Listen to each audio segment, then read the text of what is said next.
Welcome to a new series I'm doing right now. This is episode 1. Right now I'm just doing the intro and what I'm going to talk about for this episode. The series is called Comic Book History.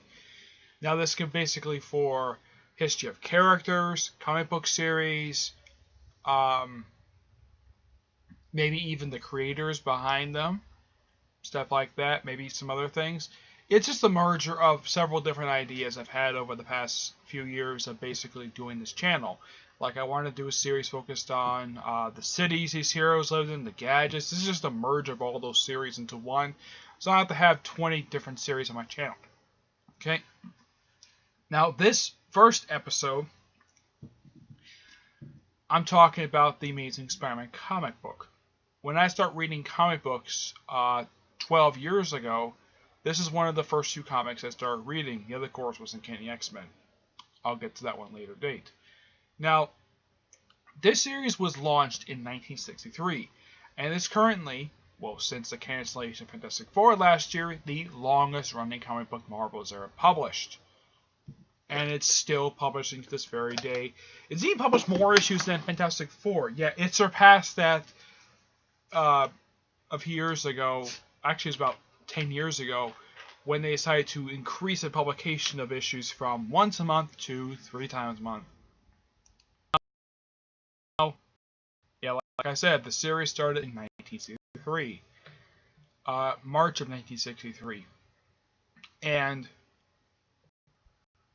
during its, how should I put this? Its 53 years, it has endured 2 hiatuses since it started. I'm just pouring myself a drink here. Yeah, it has endured 2 hiatuses. The first time in the mid-90s, during the Clone Saga for a couple months, and the second time was basically a few years ago because they replaced it briefly with Superior Spider-Man before they brought it back. And this series has gone through a bunch of different writers. I mean, first starting off with Stan Man Lee and Steve Ditko, who basically was his co-plotter for the first 38 issues. And then after Ditko left, of course, they replaced the artist with John Romita Sr., the father of John Romita Jr. And of course, Stan Lee took over as the full-time writer up until issue 300, up until 110, but he did not do issue 101. That was done by a fill-in writer because he was getting busy at that point. Now, who was that fill-in writer? Roy Thomas, a guy who he frequently handed off titles that he started to him. Books like Uncanny X-Men, Avengers, Daredevil. So this is nothing new for Roy Thomas, basically getting books that Stan Lee had previously started. I mean, I have pointed to the fact that Roy Thomas is one of the handful of guys. If it hadn't been for one of these guys, we would not have a Marvel Comic Universe. Now, who do I mean by this? There's a handful of guys who I can personally thank for creating the characters we know of today. People like Stan Lee, Steve Ditko, Jack Kirby, Roy Thomas, Jerry Conway, John Romita Sr. If it had been for these guys, and of course the various artists who worked on the comics in the 60s and 70s, and up until this very day, these 6 particular guys, I include Ditko and Jack Kirby because they also worked as writers as well, the scientific all-sweet artist, you would not have a Marvel Comic Universe that you have today. I mean, Lee himself is known for creating 50% of the Marvel Comic Universe that we know of today. There were some characters Lee didn't create, but even though all books are still listed as Stan Lee Presents, even though he has absolutely nothing to do with the character. Now, the reason why Lee left after issue 110 was because he was getting stuff ready for the TV stuff in the 70s. That's mainly the reason why, because he was bringing stuff into the media, like TV. He wanted also stuff, movies, stuff like that. So he handed a book to a guy who he later disliked, Jerry Conway, a good writer who is right now writing the Carnage book. He took over with issue 111 and stayed on the book up until issue 149. Yeah, he stayed on the book for a little over 3 years Because starting with him, all the other writers who succeeded him will stay in book about 2 or 3 years at most. Now Conway during Lee's run, you had the introduction to a lot of classic villains. Villains that you're familiar with, Lee helped create. Except for Hobgoblin and a few others. But a majority of the known rogues gallery that Spider-Man's had over the course of his 55 years he's been around. Next year's 55, right now it's 54. You could thank Stan Lee for co-creating a lot of these villains. I mean, Ditko didn't co-create every single one of these villains. I mean, the last villain he co-created with Lee was the Meteor Man, one of my least favorite villains that the Spider-Man series has been associated with. And of course, after issue 100, we had the launch of the Marvel Team Up series, which I'll get to in another episode. But the Amazing Spider-Man series has had various different writers. I mean, after Conway, it was Leen Wein, who did the book for 30 issues. And then you have Marv Wolfman, Danny O'Neill, Roger Stern, Tom DeFalco, Dave McLean, Jane DeMatteis, Howard Mankey, John Michael Straczynski. Let's see. We have, let's see. We also had a group of rotating writers for 101 issues. And these writers are Dan Slott, who was the current writer in the book, Bob Gale, Mark Guggenheim, Brad Van Lin, and Zeb Wells, along with Mark Waid. Mark Waid, Roger Stern. A lot of really good writers who would basically be the series of rotating writers over the course of the next 3 years in the book, before the book was fully took over by Dan Slott in 2010. The guy himself has had the highest amount of issues written for the series. And, of course, as of currently, the most recent issue, which is issue 20 of the current volume, is the 738th issue published for the series. Now, some of you thinking, is the relaunch thing a new thing for Amazing Spider-Man because it's been relaunched a couple of times recently? No. The first time it was ever relaunched was back in 1999. Because they had the final chapter thing, so they decided to sort of give a relaunch to the Amazing Spider-Man book in 1999. This lasted for at least for a little over 3 years before they restored the original numbering with issue 500. And of course, the book continued perfectly fine throughout its various different writers, up until the book was ended in 2012 in a very controversial issue, issue 700, and the book was briefly replaced with Superior Spider-Man, which a lot of people didn't like the series at all. Not the artwork was not the problem. I have never heard any complaints about the Superior Spider-Man artwork. The biggest complaint for the series was the writing by Dan Slott, of how he wrote the long-time supporting characters as complete buffoons. And he's sometimes still, he's not doing as bad as before, but he's still kind of doing it. The book was brought back in 2014. There was a couple reasons why people felt that the book would not be gone for long.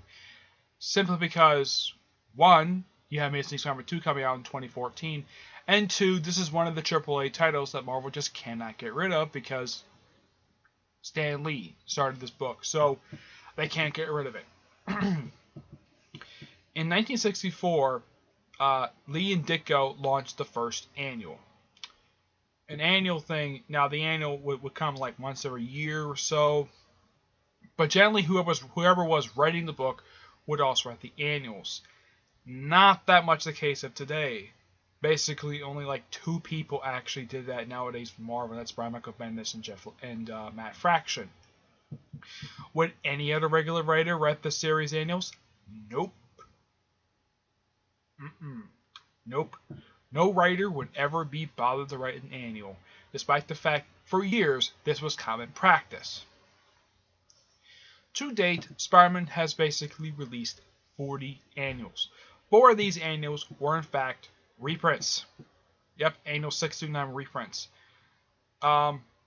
Sometimes these annuals for Amazing Spider-Man can introduce new villains. And these annuals were generally really good. The only annual that I consider to be kind of average is probably the most recent annual, which, in my opinion, should be titled A number 40, not A number 1, despite the fact that the previous annual, that came out in 2012 was annual 39, and this is annual 40. The next annual coming out is the 41st annual, and it's listed as A number 1, despite the fact it's the 41st annual. Give it what you will. Sometimes these annuals were noteworthy for introducing some of Spider-Man's known. Usually these ones introduced not that really big villains.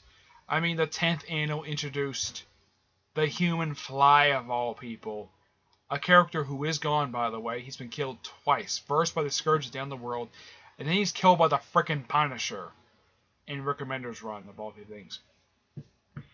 And number 2 introduced a forgettable Doctor Strange villain. But some people, when they think of best annuals for Amazing Spider-Man, people always point to A number 1. Simply because it's the first appearance of the Sinister Six, and a very popular annual. The group itself has generally been conceived to be very good. Like, yeah, I would get to basically the logistics of the Secret Six, Sinister Six, but they popped up a few times over the years. I mean, the annual, they popped up a few times in the Amazing Spider-Man, Sensational Spider-Man. Heck, they appeared as recent as a few years, as of last year, in the Superior Foes of Spider-Man series, which, the group was comprised of 5 people in the columns of Sinister Six. But you can thank Stan Lee and T. Ditko for introducing the Sinister Six. Do various quality of how writers rate the Sinister Six, but generally they consist of a lot of usually the same members. But when it comes to the series itself, it's had its ups and downs. I, of course, is probably one of the very few people who have read every single issue of the Amazing Spider-Man series. I can publicly admit that. As of 2 years ago, I basically finished up the first and second volumes of the series. It took me 10 years to read all these books. When I start something, I want to read everything, beginning to end. My friend Edgar, he is doing a retrospective. He's doing a review series of the classic Spider-Man issues. And I think right now, he's up to issue like 30. He's almost done with Ditko's the Ditko artwork. He's almost done with that. But sometimes the series can choose good villains and some really mediocre ones. I would say that the most recent villain that the series introduced was the Zodiac. Was a version of the Zodiac. A very boring incarnation, mind you. Did the previous Spider-Man choose any new villains? No. It didn't. 18 issues, no new villains were introduced. I mean, a few old villains coming back, but not a lot of new villains. The newest villain they introduced was a new incarnation, the Zodiac, which a lot of people agree with me on this, is the most boringest incarnation of the Zodiac. And, of course, the leader, who is, I believe his name is Scorpino. Yeah, Scorpino. The guy is written like he's Superboy Prime. Now, some of you who did not answer comments like, who the heck is Superboy Prime? He was a character created back in the 1980s, who in the 2000s was written to be a whiny little brat, saying quotable lines like, "You're ruining it," or "I'll kill you to death." Yeah, and those are lines quoted from one of the worst series DC ever put out, Countdown. Yes. But even though the series still continues this very day, it's got a good storytelling. As a matter of fact, one of the most popular anti-heroes was introduced in Amazing Spider-Man. The Punisher, introduced in issue 129. So you also have basically not only anti-heroes, but heroes. The Prowler was introduced in an issue of Amazing Spider-Man. The Prowler, some people may think he is sort of a D-list superhero. I think him more as a B-lister, because I do know of him, And I think he should get a little more respect than he actually has earned over the years. But Marvel has done much with the character up until recently, suffice to say. But if you want any more info on the early issues, or at least more Superman Spider-Man, look it up yourself. You'll find very interesting facts about this series. And the fact that the series has suffered its ups and downs in its 54-year history. Well, 54 as of next year, but 53 right now. So, yeah. That's it for this episode. Stay tuned for the next episode, which I haven't decided what I'm going to do yet. Okay? But until then, I will see you there. Bye.